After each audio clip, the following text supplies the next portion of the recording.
තුනාසිගේ සිරිපා වන්දනා කළා මේ ආකාශයට පැන නැගිලා. මේ ආකාශයට පැන නැගිලා එක වගේ භික්ෂුණීන් 1000ක් මවනවා. යසෝදරාව 1000යි.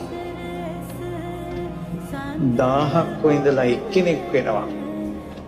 අහසේ සක්මන් කරනවා.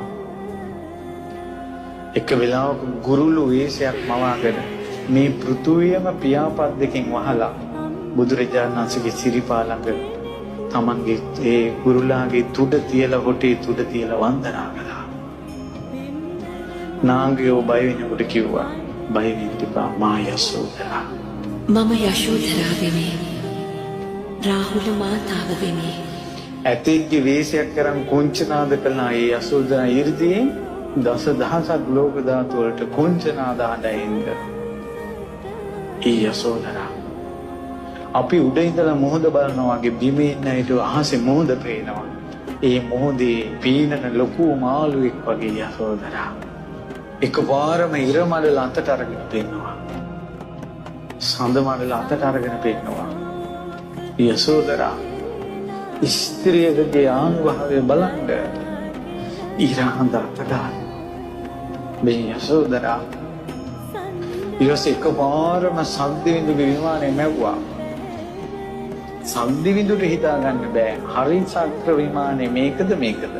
තවතිසාව මේකද මේකද කියලා හොයා ගන්න බෑ. සද්දෙව් විමන මැව්වා.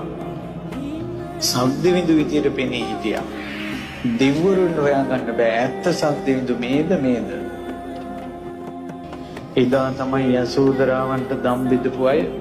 ඒ වගේම දිවි දේවතාවුන් වහන්සේලා යසෝදරා උත්තමාවිය මෙච්චර ආනුභාවයි කියලා දැනගත්තේ. ඊට පස්සේ යසෝදරා උත්තමාවිය ආකාශයෙන් බැහැලා බුදුරජාණන් වහන්සේගේ සිරිපා කමල වඳිනවා. වැඳලා ඒ වෙහෙරේ කෙළවර දක්වාම සංඝයා යසෝදරා පිටපස්සේ ගියා. 1000 භික්ෂුණීන් සමග භික්ෂුණී ආරාමයට ගිය යසෝදරා එදා අර්ධ පර්යංකයෙන් ඉඳගෙන භාවනාවට සමවැදුණා. එහෙම පිරිනමක් පෑවා. මෙහි මඩල කම්පා වුණා.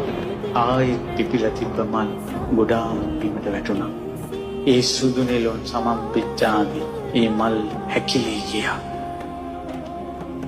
ඒ යසෝදරා උත්තමාවිය පිරිනමක් පෑවේ ඉඳගෙන ඉඳින් ඉඳගෙන ඉරියව් පිරිනමක් පෑවේ.